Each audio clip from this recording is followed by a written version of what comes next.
Game begin.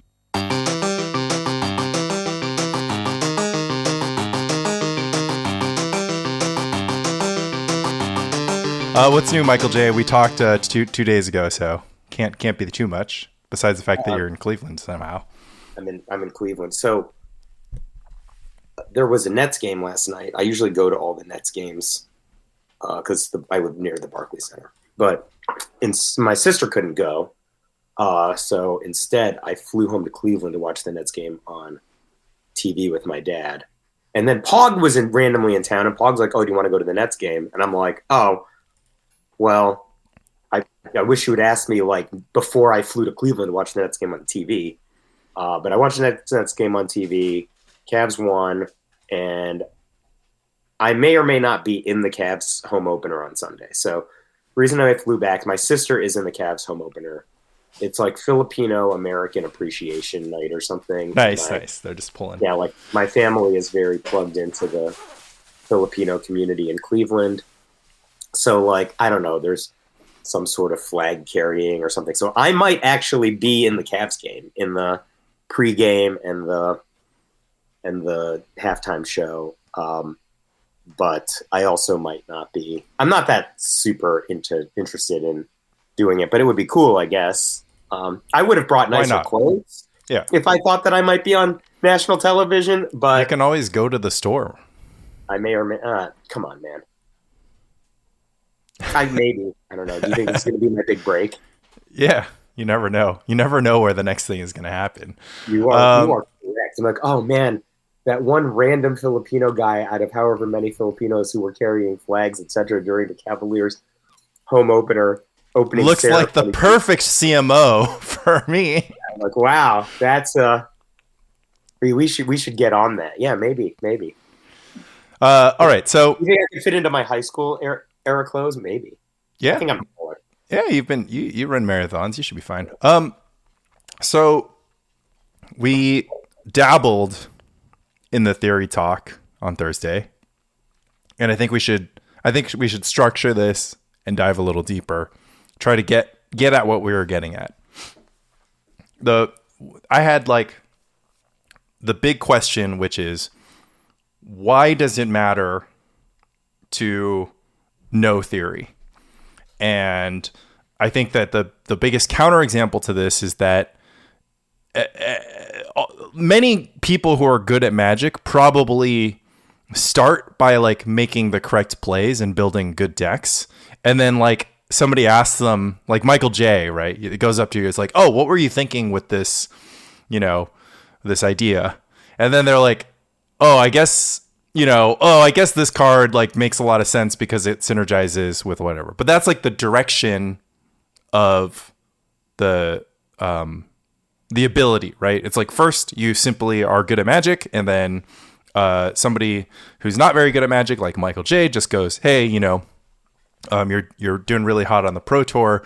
What's your secret? And then they start saying stuff like, "Oh, I guess you got to be bloodthirsty. I guess you have to spend all your mana every turn." Yeah, and then they start making stuff up on the spot just to like make you happy. But really, they're just like making the best play, right? No, I don't think so at all. I don't think anybody starts off good at Magic. I don't think anybody even has the concept of it. I'm not saying they start good at Magic, right? But like let's just say like Brad Nelson and LSV are like great players, and they were just like the grinders, right? They were just like the players who just played lots of Magic and then were great, just became great. Right? Brad Nelson read all the floors. I mean, look, Brad Nelson and Alexander Hayne and those guys, before they were known, like they read all the theory articles. They were like, Brad Nelson was like big in the Star City forums before he broke out. Was he reply guying the theory articles, and he's just but anybody who has those levels of like breakout talent, they studied all the theory first. Magic is too complicated that you cannot intuit into being a good Magic player. You just think about it for just really an example. I can't remember who said this, but like maybe it was you. Just like every first idiot starts on fire, right? They're like, bolt your opponent. No, it's Chapin. It's Chapin on the podcast you're recording. I do, man. Last week. I got so many things going on in my life. You gotta- I recorded that more than a week ago. We have multiple in the Grumper, toplevelpodcast.com. Be there, download it. Subscribe to the Patreon because apparently they changed the rules on the Patreon. I don't even know how this works anymore. We used to make like hundreds of dollars an episode. Now we make $31 a month. I don't know why. Patrick's like asking me, he's like, why does it say that we make $31 a month? I'm like, I don't know. Have we been? I haven't checked the bank account. I didn't think there was a reason to. Anyway, there's just like a PayPal account that you haven't logged into. I don't know. That's been getting like a declining amount of dollars, but over the past 5 years. We used to charge per episode, but apparently they changed the rules on Patreon. Right, yeah. I mean, that's just because it didn't fit everybody's content. But anyways, yeah. Everybody starts on fire. They're like bolt you. Yeah. I will tell you, I had two leaps. The first deck building leap I ever made was I saw the card Curd Ape, and I'm like, oh, there's something to this game. I have to put Forest, but this card is red. Like, what am I being asked to do here? Like, I thought I was just supposed to put this I this thought 1/2 into play. Was just like what I think. You start digging around the box and you find a Taiga, and then you're like, wait, does this work how I think it works? I didn't know that Taiga existed, by the way. That was a rare. Okay. Yeah. We didn't have complete access to all the cards yet. Okay. So, just seeing the card Curd Ape was an unlock for me. But the other, really, I distinctly remember this. When I waited until the end of my opponent's turn to lightning bolt them instead of just bolting them immediately, right? That was the other unlock. Okay, so this is the same play. This is the hero's journey, right? You start Magic, and you tend to play like green-white decks, right? And you put Heroes Reunion. Like me in Edge of Eternities. That's what I play. Yeah. So you put Heroes Reunion in your deck, right? I started in the 2000s, right? So I had Heroes Reunion, and you just look at that card, and you're like, you get 7 life, right? And you're like, that's outstanding. That is greater than 1/3 of your starting life total. So that's so much better than the Scorching Lava my opponent spent 2 mana to deal 2 damage. Yeah, right. So that's sort of the dichotomy. And there's kind of the moment that you learn that you should not spend a card to gain life. You don't need, people learn it in different ways. Either they're like, oh, I can, play a different card that reduces my opponent's life total. I can end the game at it doesn't matter if I end the game on 27 life or 1 life, I still won the game. And so that's kind of the level from everybody starts with fire, and then they start kind of moving towards this concept of card advantage, which is, I don't know if big green fatties sort of equates to card advantage, but maybe there's just at least this idea that it's actually quite intermediate, right? So when I started playing, it was Heroes Reunion is awesome. And then I had a joke as a teenager, or I didn't have this joke. Everybody had this joke. It was like, oh, card advantage wins games, right? And so you have this moment where speed wins games. So before I learned the concept of card advantage, back on the Usenet forums, just your deck has to be able to goldfish win inside of 10 turns. Yeah. Fair enough. Because speed wins games. That's that's fast. Yeah. So if you can't win inside of 10, your deck isn't fast enough. Yeah. 2 Iron Claw orcs. Decks, blue-white decks broke that paradigm for us. Right. Yeah, for me, Psychotog is already a thing, right? So you're kind of I just have this deck and all I do is just nothing, and then I just attack with Psychotog. And so that's my favorite deck. The Carlos Ramao World Champs, all that stuff. That's kind of happening. But you kind of learn something else that people don't quite explain to you, which is going first is better, right? Even though you get the extra card going second. And that's maybe some form of your first exposure to tempo, or your first exposure to tempo is basically the same, Dave Price levels. Well, what if I just, what if I just put a creature into play before turn 3? Then what are you going to do?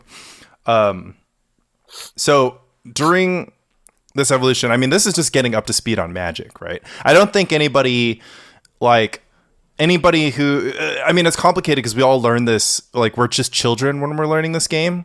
So like if I had a me, or if I was like listening to a podcast as a child or nobody would explain it to me. Like nobody would just be like, oh, like life gain is bad because it doesn't produce card advantage or it doesn't produce tempo. Like they would just be like, life gain sucks. Like life gain is oppressively good sometimes.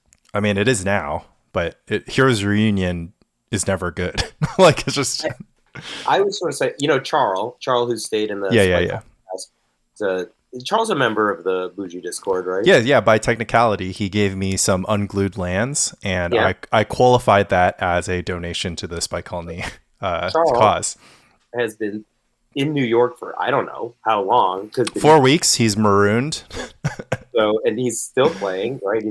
Last week he's like, oh, instead of doing this, is there an event on Saturday? I'm like, yeah, there's a Pauper League at 4 p.m. at Brooklyn Strategist. I get like a text Sundays just like, for further reference, it's at 2 p.m. on Saturdays. He showed up. No. I don't know. I didn't ask. Apparently they changed the time. I wasn't wrong originally. Fair. But anyway, I just want to say like, Charles had the bye one round when I was playing Pauper on Tuesday. I had made a new version of Mono Red and Pauper. And I was playing against Mono Blue Fairies. I was just like, I wonder if Charles is going to put a post in the Bougie Discord. Because I played the most perfect Gear 3 game I think I've ever played. Right? Like, I let my opponent do whatever they wanted, draw all the cards they wanted, deploy their game plan, and I always had it, right?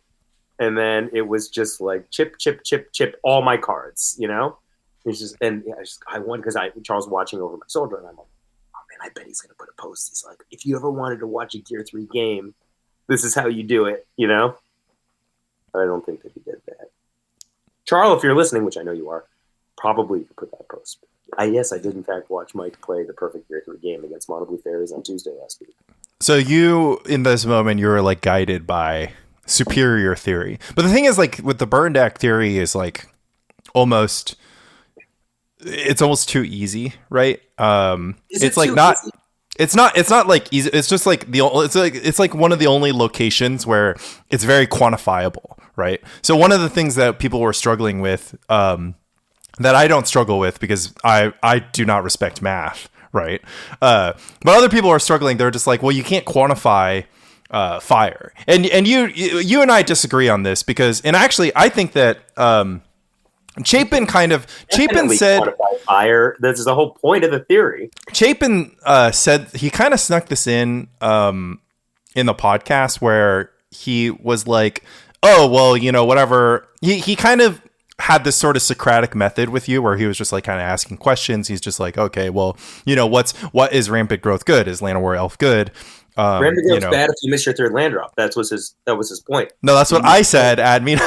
That's what I said, Admin. Listen to this podcast. I can't even pick up a second win at meetup anymore. I said that, and that's a thing that Sam Black said. But somewhere in the middle, he's just saying he's just kind of like, well, these things are things because they're advantage, or he said, I don't know if he said quantitative or qualitative advantage, but that was kind of my bottom line, which was that if you think about fire in terms of life damage or deck damage, I think that's fine. I don't really take issue with the idea of using life points as a yardstick, because throwing back to this, if you look at solved games like chess, in which you have like this chess engine, it just tells you how good a move is, right? The measuring stick for chess is a pawn, right? And so if you wanted to, you could just say the measuring stick for a game of Magic the Gathering is life. And if you brain freeze your opponent for all the cards in their deck, then you're dealing all of their life. It doesn't matter that you do it by deck damage, right? If you, Zur's Weirding... Magic is advantage bar. Yeah, exactly. So if you Zur's Weirding Ivory Tower, like that's the thing is like, I was just like, oh, well, fire is just advantage bar, right? Because like, advantage bar. It's obvious. So, like, there's more than one dimension. So like I was playing a game of Edge this morning, and I was reversing my triggers so that I wouldn't draw extra cards. So I was so far ahead that like I might deck before I could actually get through my opponent's like 40 life points. So I was literally like reversing my triggers so that I wouldn't draw extra cards. Yeah. Right. Like, you know what I mean? Like my advantage is so extreme, but I might lose. Right. We're actually seeing this now with sports betting, right? So now there's just like odds that a team is going to win the game as the game progresses, right? There's that like Broncos Giants game that like, Giants are like 99.9% to win at a certain point in the fourth quarter. And that's when you want to get your penny in. Yeah, that's when you want to get your penny in. They're selling dollars for the price of a penny. Always fade the Giants when they're 99.9 up. Anyways, I was with some kids that they were like checking the live betting on a Yankees game over the summer, and like the one kid was just like, the Yankees always freaking give it up in the ninth, like, oh, they suck or whatever. Yankees are up by like 5 runs or whatever. There's like such extreme odds, and they're just like, oh, we got to bet against the Yankees. We can't. They're up by 5 runs. We checked the score like half an hour later. The Yankees lost. Like, we would have won like $2,000. Yankees never freaking. That's called that's expert investing. But in any case, same thing with poker, right? Every poker move now, can have EV assigned to it, and so if you just like took that to Magic, that's how I think about Fire, right? I just like every move has a Portent, Wasteland, Atlanta or Elf. These all have EV. You can't measure it. Like you can sort of measure it a lot. You're like a lot better at measuring it with like Lightning Bolts and Goblin Guide, right? You're like, oh well, my turn 1 Goblin Guide is like a lot of EV, right? For my turn 2 Phyrexian Dreadnought is like a lot of EV. If he hits, but oh my god, nobody beats me if my Goblin Guide hits them on the first turn. Come on, but never happened. The mathematicians in the Discord were like super grumpy. It's like, well, if you can't measure it, it's useless. And I'm like, well, I don't know. I mean, like, I think it's. Say again. Can you measure vibes? You can compare 2 vibes to one another, right? Like you could just be like, okay, so like pretty good example. I'm misassigning the coaching, right? Because I'm like misassigned you, Chapin. Yeah. Please cite my sources. So Rebel did this project. I think I don't remember. It was 1 or 2 years ago, and she just bought coaching from like all the top coaches. She's still doing the project, yeah. Yeah, and she was just like, Mike's the best coach. But I don't remember if I told her this or. You told her that Mike's the best coach. Yeah. No. She's just like she's like, Mike is the best coach, but like Mike's like my thing was like the game has a narrative, and you want to tell the story of the game, right? And that like that's how I tried it. Like, so like I was thinking about it like in contrast to Rich Shea loves narrative, by the way. Yeah, the Gear 3 game I played on Tuesday. Like, right. Remember when I top 8'd the Modern Championships a few years ago? I played this Gear 2 game. There was like a huge crowd, obviously, like whoever. And the guy who I played against had just won the Star City Open. Yeah. This is the story that's in finding the 3 gears. Yeah. Yeah, and so like I just took him apart, right?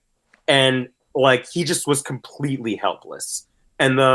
And he's just like, I don't understand. All my cards are better than your cards, right? And I'm like, every time you play False. an Aether Vial, right? Like every time you play an Aether Vial, you just discarded a card. You know, yeah. And then and I just pick them apart, and then I don't attack with my Goblin Guides until the last turn of the game, right? Yeah. And then I just kill him.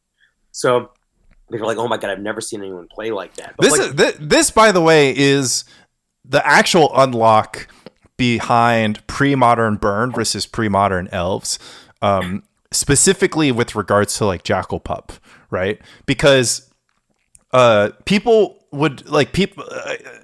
Okay, tell me if theory can teach us this unlock, right?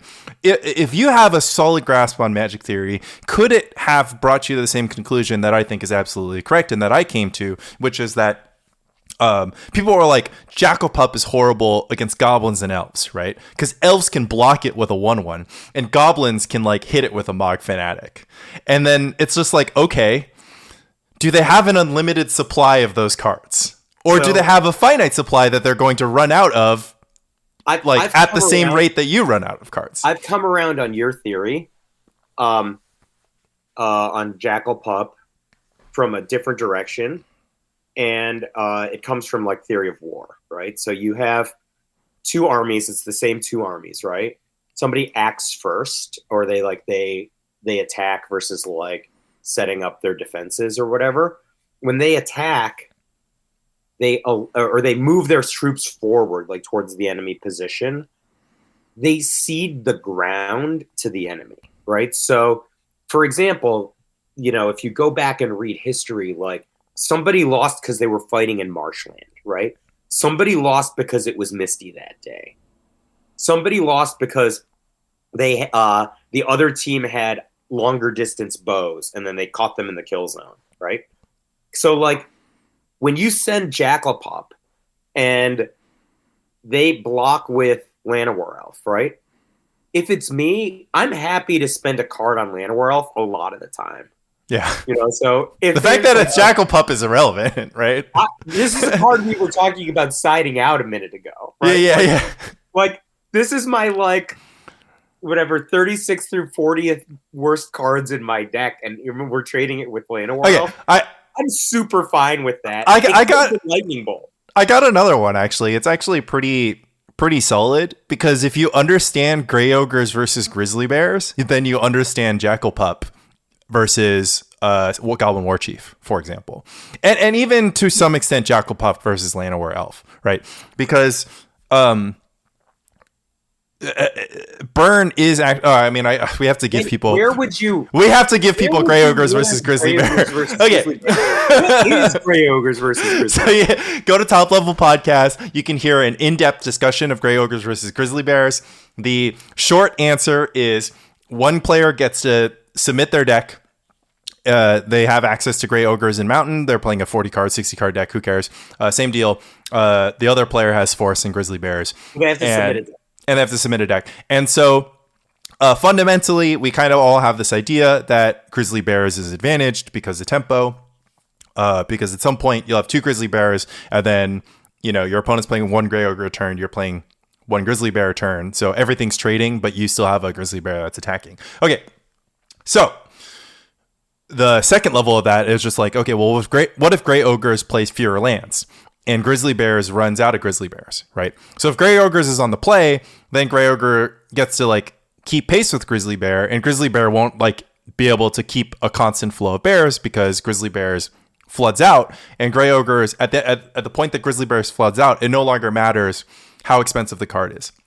This is something that I actually think applies really well to Jackal Pup, which is just that there are times where it matters that your stuff is more efficient, and there's times that it matters like what is printed on the thing, right? So like Grey Ogres and Grizzly Bears are unequal up until a certain point, which I think is very interesting, and I wonder what that teaches us about theory. But for me, and this is why I think it's interesting to talk about. For me, there was just sort of like a quasi-intuitive thought experiment. For me, I actually unlocked it, which was like, I was like, okay, one, Jackal Pup costs 1 mana. So one, I'm setting my expectations on how good a 1 mana spell needs to be.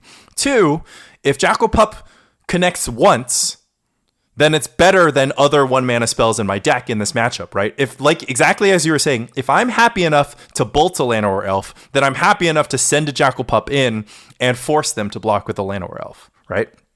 So that was my unlock, which was just like the floor of a Llanowar Elf is that it is, the floor of a Jackal Pup is that it is as good as every burn spell in my deck in this matchup because I am interested in killing creatures. And then if I get anything more from it, that's like superb.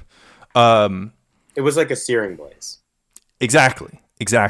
And this is like really easy to calculate and burn. Same thing with like the Barbarian Ring kind of thing, where it's just kind of like, okay, well, this is just free value. What are some other interesting unlocks? What about Rich Shea being the first person that most of the pre-modern world saw on camera adopting the counter your win cons method of the Dreadnought versus Replenish matchup? Do you think what element of theory do you think could have taught you that conclusion? Because when you ask Rich about it, I feel like he kind of just would just say that, you know, that's just he would just say, right? duh, right? So okay, but what is Morzi's? Is Morzi's on an axis? Like, do you understand Morzi's through the lens of theory, or is it just kind of like another thing that we're kind of thinking of? Aaron Forsyth says that when a player gets good is when they understand the theory and then understand when to break the rule of the theory. Right? That's the which point in of itself is kind of like a, I don't know, like just like a fun thing to say, but who the hell knows if it's actually that's correct? like when you like start off on fire, you go to like sure, yeah, advantage and tempo, then back to fire. Okay, right. So this is actually, it's both, right? If you're like Dreadnought and you have Vision Charm, right? Even if you have Dreadnought and you have Vision Charm against a deck with Gaia's Blessing, like Rich Shea is so smart, and he's just like, I could do this. I'm like, I have more stifles than you have Gaia's Blessings as Rich Shea's response, right? These are extrapolations of Morzi's, right? So Morzi's is the concept that I have more interaction than you have threats in my deck, right? So and it can go the other direction, right? I have more threats than interaction, right? yeah. So it's like if my deck is 30 Grizzly Bears and 30 Force, and your deck is 29 Lightning Bolts and 31 Mountains, then you can't bolt my bears. Well, you might just win the other way if you have 31 Lightning Bolts. Come on. So the concept of Morzi's, I don't know if it predated Battle of Wits decks, but Eric Taylor kind of advocated it. What Battle of Wits decks were kind of the hot thing for a minute. John went undefeated at the Invitational with one. Huey made top 8 of a Grand Prix with one. They were kind of this thing, and then people were exploring all different kinds of Battle of Wits decks. I kept trying to play green ones with a lot of ninjas, and Borderland Rangers and creature interactions. But Taylor's theory was like, Battle of Wits is the best deck. And the reason it's the best deck is because of Morzi's. And it's like more cards. And I'm like, why? It's just like, well, look at the Psychotog deck. They've got 4 Psychotogs. Like, that's what they've got.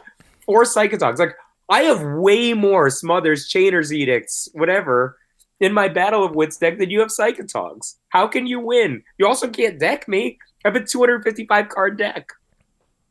So, I mean, I think Psychotog probably came out okay in this exchange. I love this because Gaia's Blessing guys, like Rich Shea himself and like Sam Black, are like very long on this axis, right? It's like, this is like pretty important to them.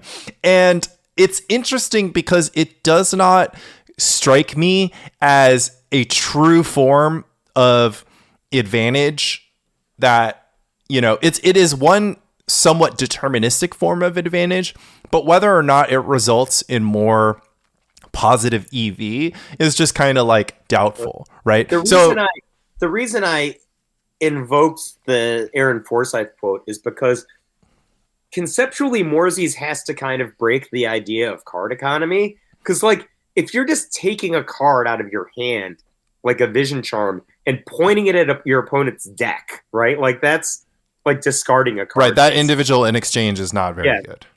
Right, like that's an anti-card advantage play, but you might mill one of their win conditions, right. Like, and so. But I want to stop you there because it's not a play that you can make if your cards in hand are like not particularly, like are also not meaningful. You understand what I'm saying? It's like you can't Vision Charm your opponent if they have a Goblin Pile Driver in play, right? Like you can definitely not a strategy you would want to invoke against a deck that right. But this is just like meant to illustrate the point, which is just that, you could be like, well, if I Vision Charm my Goblin's opponent, I might hit 4 Goblins and they'll have 4 fewer Goblins in their deck, right? And then that's fewer Goblins that I have to remove. This is actually something that newer players get wrong about mill, right? I don't know if you've seen this recently, but like it's like a very common thing that new players really hate getting milled. Like they hate seeing their cards get put in the graveyard. They're like, oh, What are newer players? You mean like Commander players or newer players who were just younger in the game, but they're playing real formats? Or I mean, typically if they're getting milled, they have to be playing Kitchen Table or Commander, right? But like, yeah, this is like something where like mill themed commanders like really piss people off, especially because they only get one of everything, right? So every card that gets milled was your only copy of that card, and then you're like, no, you got my you got my Planeswalker, you got my like fractured identity. I'm never gonna be able to cast that again. Recent sets have like a lot of very powerful deck exhaustion cards in them. Like, they have like there's like a Wrath. It's like Wrath, and then also Million for half your deck. My point is that it's like a very negative experience for newer players, and then like experienced players, of course, understand that it effectively doesn't matter unless you're going to lose through decking, and then all the way around to super experienced players realizing that if they mill one of your opponent's copies of Opalescence, you'll never lose the game. So One second, the animals are fighting. Hey! I have to separate we're dog sitting. I have to separate the dog and the cat. So I had a SWB in the last round of League this week, as I almost always do. And you faced off against Bush, and I had Levine right after we said that they were the John and Kai of our scene. I play against Bush in the last round of League almost every week. The only time I didn't was the week that I won, right? So so playing against him, and I actually played game one. I was playing Enchantress. I played game one. I don't think perfectly. That deck has too many decisions to decide if I played perfectly or not. But I executed the strategy correctly with my explorations. Never allowed him to trigger Oath, and then I played all three of my Opalescences and the Replenish all in one turn without decking myself. But about a turn or two earlier, I said, if you show me 5 counterspells, I'll concede, right? And he didn't show me 5 counterspells. On the last turn, he counterspelled me 3 times and foiled. And he's like, well, I had 3 counterspells and a foil. So then I obviously didn't have enough cards in my deck to win. If he showed you 5 counterspells, you could have simply called the judge and had him disqualify for having 5 counterspells and foil, right? So, but I didn't have. He needed to have a certain amount of mana. Like it's a lot of operating mana for his deck, which is gushing back its lands constantly, casting Armageddon, right? So, that's very near like a Morzi's play. Like he's just creates a pinpoint target around the card's Opalescence and Replenish. He has Gaia's Blessing in his deck. It's just like fully designed to like just be a deeper deck, right? Yeah, but the problem is he can and will lose the game immediately if one of those. Of course, yeah. So, and then in game 2, I got an advantage, and I had Opal Wave, got him pretty low, and he had like 8 cards in hand, and he scroll racked his whole hand to try to find his disenchant, right? He found it. He played correctly, right? So the correct play is to disenchant Opalescence during combat, which removes all my guys from combat. And I had the option to just immediately cast Replenish to get back my Opalescence. But if I do that, I give him a full turn cycle with, maybe he has some shenanigans. But he has just discarded basically 8 cards in order to get 1 disenchant. So his other 7 cards are like a random morass of probably not counterspell. So I was just like, I think I should wait because then I get an attack next turn if I do this pre-combat next turn. Gives him less of an opportunity to do his shenanigans. And he immediately played a Phyrexian Furnace, and then we went to right, time. Yeah. So I don't know who would have won that game. He was at 2. But it wasn't me, and it wasn't him, and he won game 1. So well, you actually just in that scenario, you actually just jam Replenish there because if he has Counterspell, he'll still have Counterspell on your next pre-combat main. And if he has Disenchant, he'll still have Disenchant on your next pre-combat main. So nothing changes except for you opened up the window for Furnace. No, well, also I might have the opportunity to cast 2 must counter cards in 1 turn. Right. That was the other thought that I had. But it didn't matter. We went to time. But then if he had 4 mana or 2 Counterspell, like if he could double counter in 1 turn, then it also doesn't matter, right? So, but I'm just, the whole point is the Replenish deck and the Enchantress deck are very angleable in pre-modern by decks with Gaia's Blessing, Vision Charm, any kind of these sorts of Morzies, where if you're like, I just need to deal with the opalescences. My opponent probably can't damage me. Right, right. So it still ends up being kind of interesting to figure out if theory is like teaching us anything about these moments, or like a knowledge of theory like is helping you, because I think this concept of Morses is like extremely useful. It's a big like guy's blessing deck type situation, and it is also, it's also like weirdly relevant in other places. I had like my match against Levine playing Esper Bobs against Tide Control, and Levine just flooded out both games while I was like discarding the hand size like often, right? So he was like, my plan. You're discarding the hand size because your Weathered Wayfarer was so powerful. Yeah. He couldn't handle it. So his plan was like, I'm just going to cut you off of colored mana, right? This is like something that the Tide deck has a pretty viable strategy to do between tiding my basic lands, right? Dust bowling my non-basic lands, and kegging my Mox Diamonds. And so that was his plan. That is such a Levine way to play. Yeah, and I don't know if it would have occurred to me to do that. Yeah. I mean, if you way to play. If you played a lot of Tide, I think you would kind of like come around to this. My play against this, of course, is just like, okay, well, I'm just not going to put colored sources into play unless I have a threat, right? Unless I have something to cast with that source. And this is like also good Mox Diamond strategy. It's just 1/1s to attack him with, because like 1/1s for 2 are like pretty annoying to Tide. Yeah, but they get like really countermeasures. Okay, but they just get quicksanded, right? So I'm just like, no, but like that's a good countermeasure, and you spent it on a 1/1 for 2. I'll take it. So and then there was like this other thing that I kind of was doing, where I was just kind of like, okay, like if I get my fetch land stifled, it's like really bad on like the tempo axis, right? Like I don't have access to my mana. I have to wait till my next land drop. I was like stuck on lands. It opens up all his Force Spike, Mana Leak type cards. I was like, I don't get to play the kind of game that I want. And it was just such a weird game because I was like discarding a hand size a lot, and he was like flooding out. I was like, there was like a 8-turn stretch where he just gets in with Fairy Conclave for 8 turns in a row while I'm like missing on white mana to like have Swords of Plowshares, right? So like a bunch of weird stuff is happening. He was just like, you weren't like, why weren't you looting this entire time? And I was like, all 5 of the cards in my hand, like I don't want to lose them, right? I can't loot away a Swords of Plowshares even though it has no targets right now, because I need 4 Swords of Plowshares in my universe because you have 7 creatures, and if I get rid of 4 of them with Swords of Plowshares, a couple more with Vindicate, or a couple more with Armageddon, then you can't win the game, right? So this was like each of us is fixated on endpoints in this universe. I learned this from you. I learned this just because I don't understand control, right? And it was actually really interesting because Game 1 ends, we're like talking about the matchup, and he's just like, oh, this is like a great matchup. It's really fun. It's really interesting. And he's like, I don't feel like I'm ahead, right? And I was like, that's crazy. I feel like I'm behind the entire way.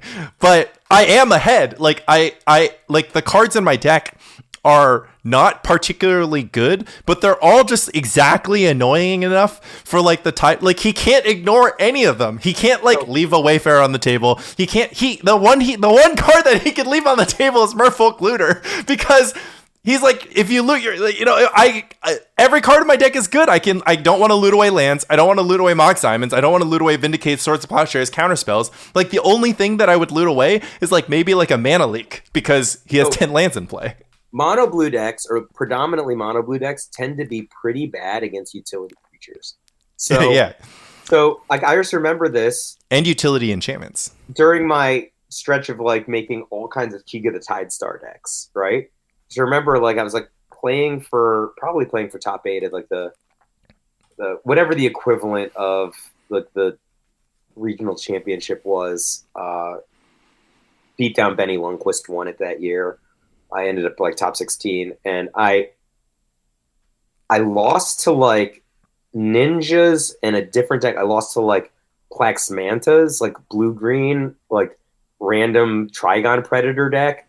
And the thing was like my deck was so good against like other control decks, so good against Boros kind of like attack you with everything decks. But my God, if my opponent just had an inefficient creature that So did something, 3/1/1s is all it I mean, like, takes. what am I gonna do? Like, I bounce it, and then like it has a 187 effect. Like it's not worth a removal. Like if I get it in combat with my guy, like I might trade like an awesome dragon for this crappy thing. Like they're just mono blue decks are just they can be tuned to be good against like jackal pups, right? They can be tuned to be good against goblin war chiefs, like things that are single-mindedly great at offense. But like a weathered wayfarer, just if he's risking his life into a quicksand, it's because his life is no longer meaningful. He's like, I have fulfilled my purpose in life by obtaining, I guess, a lotus veil. Yeah. So I don't know. I guess it's a lotus veil. A gemstone mine. I don't know, an undiscovered paradise, so that my brother weathered wayfarer can continue to operate. I'm going to go into the red zone, maybe bite it to a quicksand, and maybe deal one. So the issue that I have with all of this is that I don't know. Again, it just feels like the order of operations is different, right? First, I play the match. Then I think about what happened in the match and what I would do differently and how would I improve.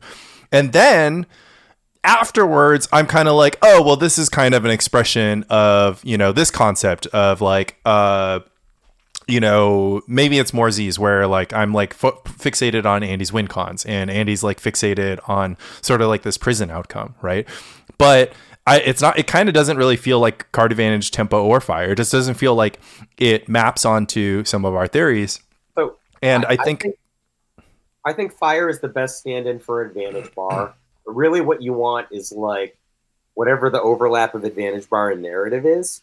And so I'll tell you how I try to do games, right? So I was talking to Sam last week, and I was just like, I want to try your green-white deck, but I'm really afraid of SWB. So I sent him different versions of SWB's deck, and we just sat there for like an hour telling each other stories. And I'm like, I think he's going to win. Our decks have similar endgames. He has counterspells, right? And he's just like, well, he plays this version. He only has 2 Gaia's Blessings. If we just put Phyrexian Furnace in the main deck, you'll always get him. You have like more card advantage, right? And again, that's just how Sam thinks about it, right? Just like we pinpoint all of our force on like 2 Gaia's Blessings, and we try to get him that way. And he's just like, he's never going to trigger Oath. Or you let him trigger Oath, and you just plow his 2 creatures, right? And I'm like, well, how do you plow a Shard Phoenix? It's easy. Abeyance. You cast Abeyance, right? Like, you can't, but you won't have a window, right? Because the Oath trigger will be on the stack. You respond with Abeyance, and then SWB will decline to Oath at that point. Yeah. So, but like, we're just like developing narrative around this, and so, really, I just haven't taken the time to build Sam's deck. It has a bunch of arcane cards in it that I'd actually have to go dig for. You have to go find your tithes. I did play Sam's deck, and it was too operationally complex for me, and I could not I couldn't figure out what mattered and how to optimize for like what I was doing. And I couldn't like really break it down. Like there was definitely a match I lost because I was like just inefficient, right? And there was basically a question that I was asking on every turn was, do I want to rig this mulch or do I want to mulch, basically? Because I can mulch now, and I might like mill Gaia's Blessing. I might find some cycling lands.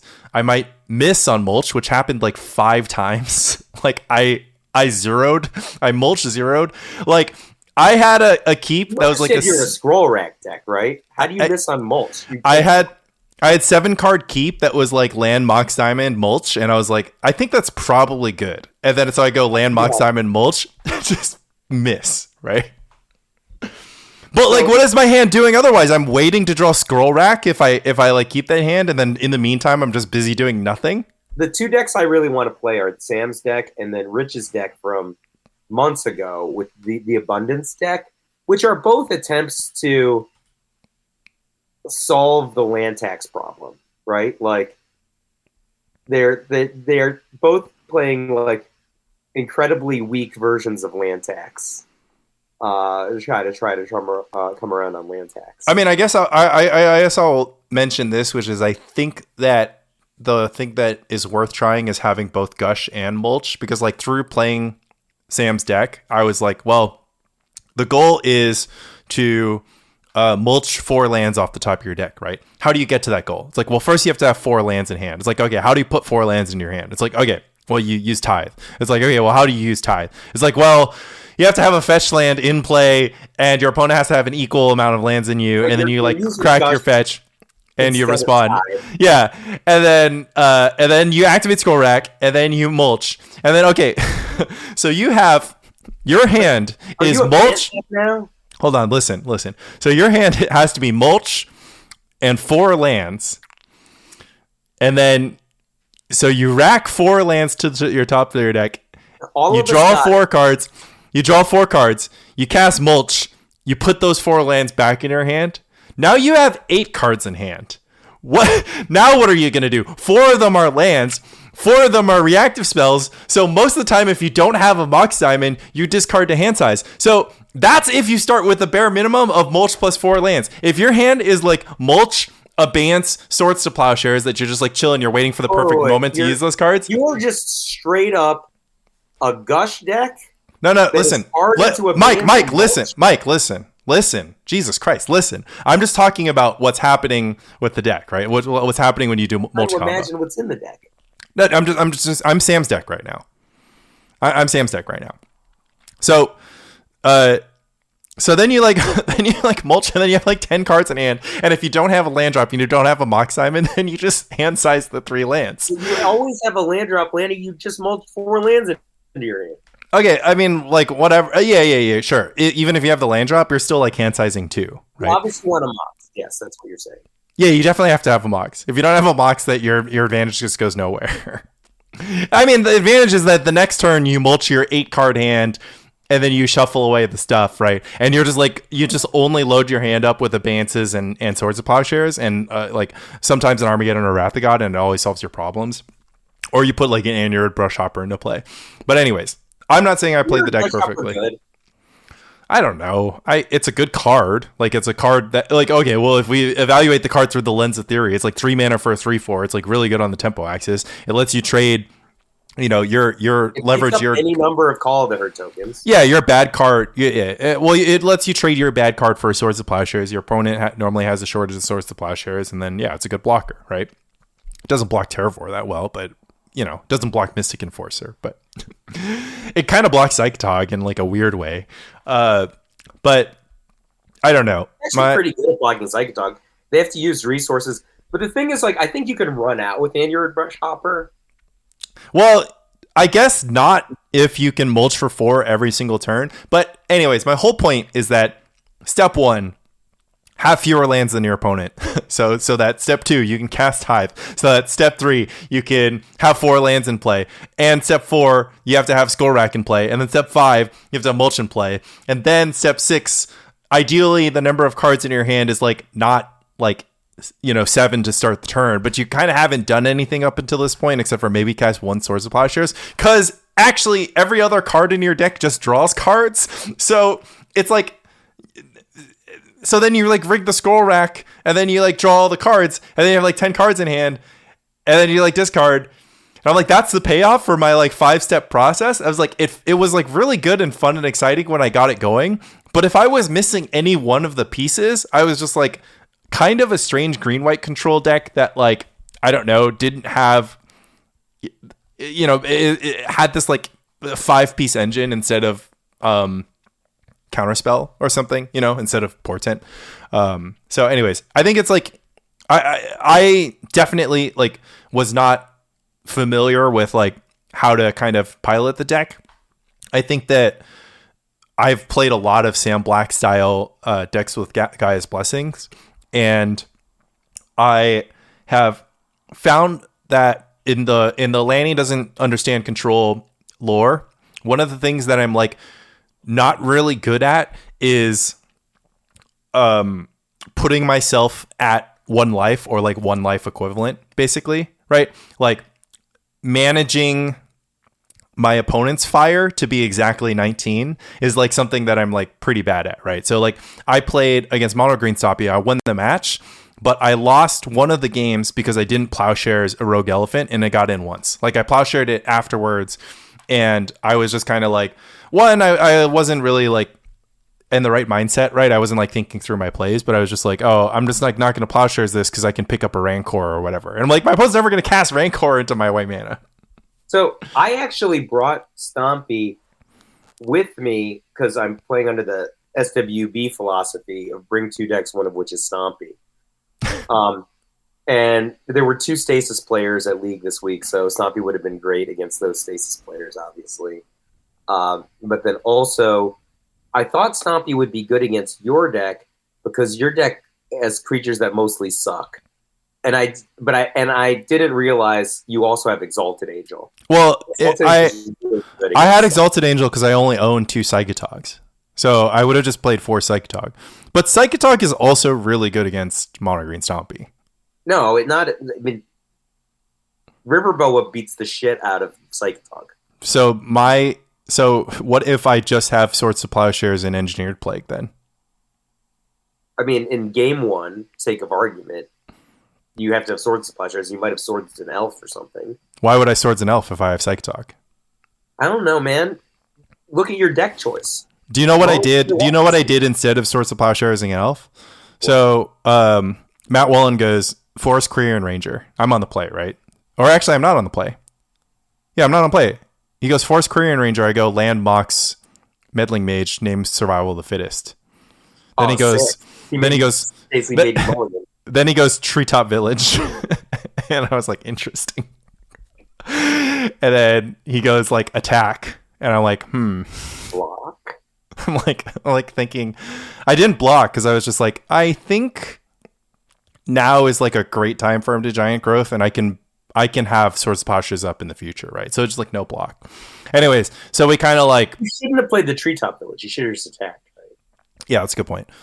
So I should, well, heuristics, people just like play their land so they don't forget, right? They're not at the play your land at the last possible moment. Anyways, so he rumbles, and then, again, I eventually win the game because like he just doesn't have very many creatures, and like his creatures can't be 1/1s because I have like the Meddling Mage, and once I have the Meddling Mage with the Swords of Plowshares up, it's like really good. Oh, side note, I was playing Sam's deck. And opponent, I'm playing against Mono Green Stompy with Sam's deck, and opponent goes attack with my 1/1, right? And I go Abeyance, and they go Giant Growth my 1/1 because I had a Treetop Village, right? And I'm just gonna eat it. And then I go like, okay, Plowshares your 1/1, and then I was like, this is sweet. But anyways, so. It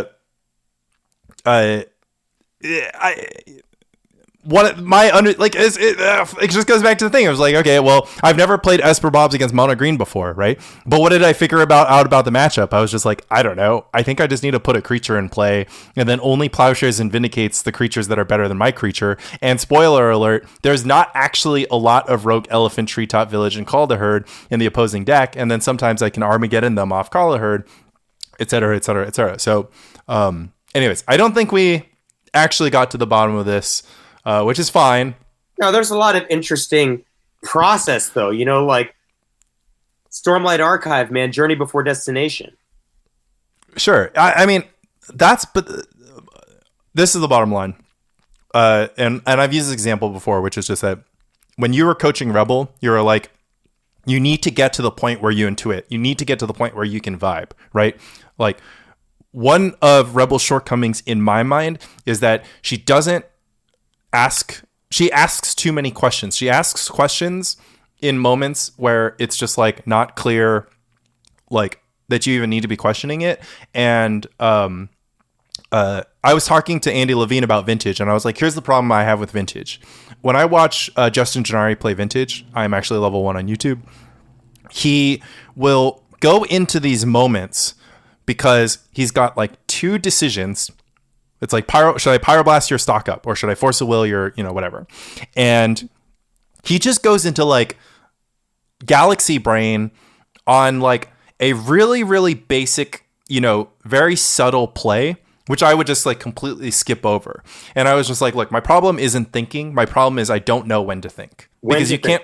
Yeah. When I watch Detail play vintage, I'm also like, when he's acting intuitively and when he's pausing to think are like the opposite of when yeah. You're like, exactly. Why wouldn't you just tap out for stock up under the, you have force of will in your hand. Let's go. You're just like, that would get 2 cards. You can force a will it. That costs you 2 cards. Easy. Anyways. And it's just like, well, what if he dazes, untaps, and plays Atraxa? And I'm I don't know. And I will lose. Yeah. So he's going to draw 10 cards. So it's interesting because with the whole Rebel coaching thing is like, when we would be playing like a pre-modern match and she's just like, oh, should I keep this hand? I was like, one, maybe she was just kind of like hamming it up or creating content, right? Having, maybe she was having fun with it, but she was like, oh, should I keep this hand? This kind of thing. But yeah, it still brings me back to this thing, which is that I think Rebel's kind of going into this interesting sort of like brute force method of just like, I'm going to have all these like coaches kind of teach me things. And neither you nor I like learned like there was no school, there's no academy, there's no coaching for the most part. And even when you do get coaching, like I've gotten coaching, right? I've gotten coaching from Sam. I got coaching from you, Landon, on Legacy Reanimator. I got coaching from Sodek on Dredge. And like each experience was like a little bit different, but these kind of tend to be like keeper moles or whatever. So like there's already a framework. And you can kind of anchor based on this thing of like, oh, what would you do here? This is why you're wrong, etc. Like none of this is like going to the Academy of Tempo, Card Advantage, and Fire and learning the fundamentals of Magic and then understanding how to solve the problems yourself. The way you solve the problems yourself, going all the way back to you and Sam talking about this SWB matchup, I was just like, I think you guys should have just played the matchup. And you would have actually, in my opinion, found out what the matchup is about much quicker than talking about it, right? Like, I think if you just sat down and had, and like did the webcam thing, obviously, webcam sucks. But like, if you had done that, you probably would have downloaded the matchup like a lot quicker than if you're like, well, I'll do Phyrexian Furnace and then I'll bance, or I'll remove the Shard Phoenix and like, et cetera, et cetera, et cetera. And then I'll like abance against the guys, or I'll Guy's Blessing. Like, honestly, what you described feels like you might have played to a draw. Sam actually thinks that game 1 will not conclude. Yeah, it wouldn't conclude. But I don't think what happens is you end up plowing the Ancestors Chosen, and then he can't actually stop any of your 3/3s and 3/4s. But like you also can't really damage it.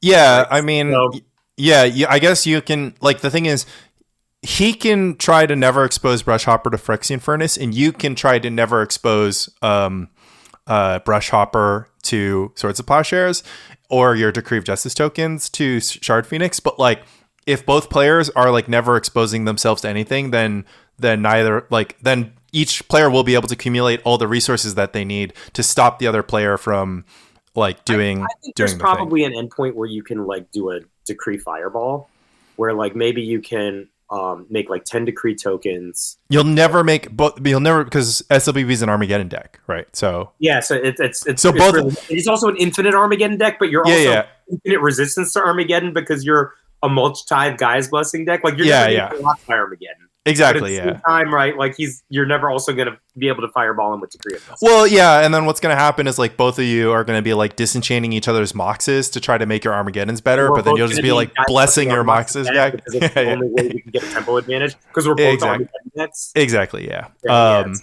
Sam thinks that game 1 will not conclude. Oh, it absolutely wouldn't. But if you had unlimited time, it would still play to a scroll rack draw where both players have scroll rack in play and neither can deck. So that's my opinion. He can counter in the longest game, he can counter our Guy's Blessings. That's the thing. Yeah, the absolutely longest game. Okay. That is the theory episode of Spy Colony. And thanks for making the time so that we could get back on track with our recording schedule. Enjoy Cleveland. Love Spike. I will try to build Esper Bobs for League next week. All the decks I want to play, Rich's deck, Sam's deck, your deck, I only have a finite number of options.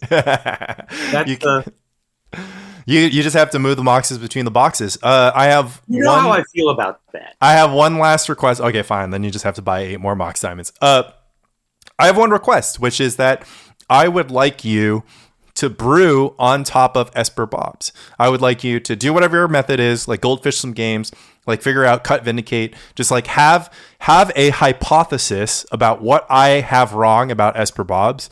One thing that you can test is if Parallax Tide and some number of Tide enablers is better than Armageddon, or you can test a different creature suite.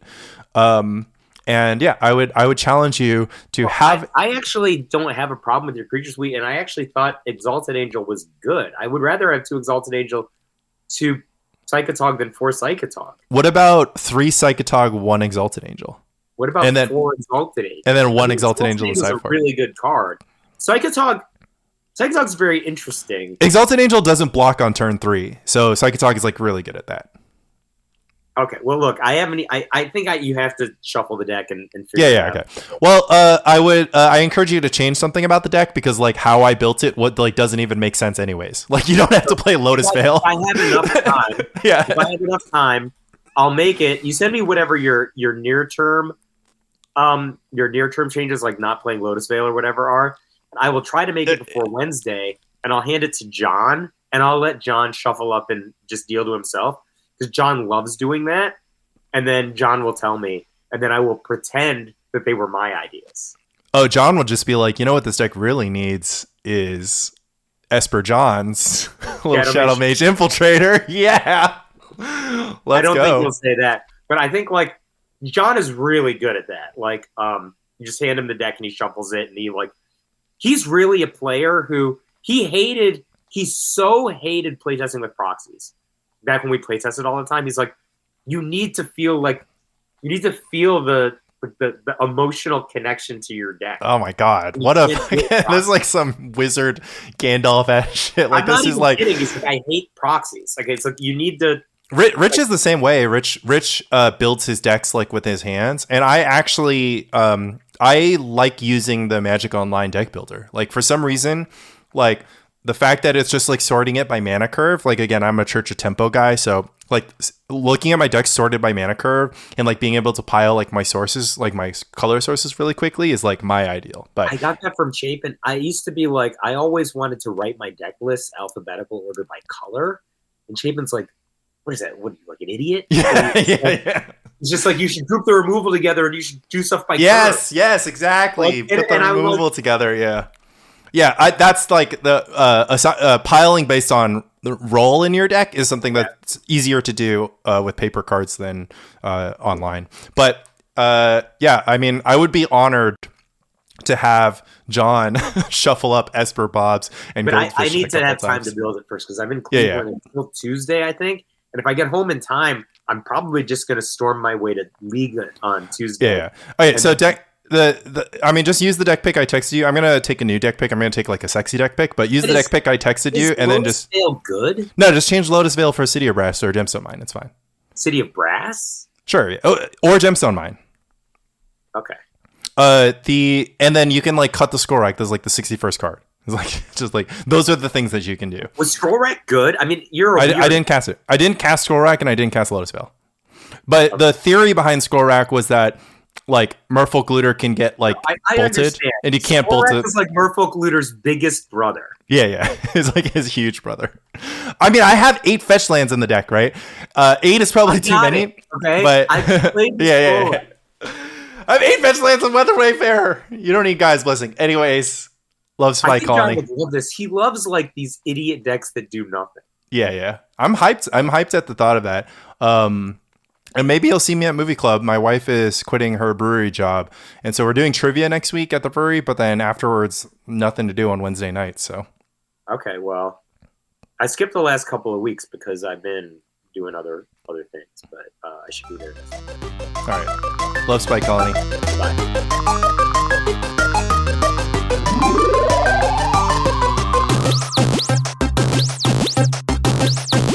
Game over.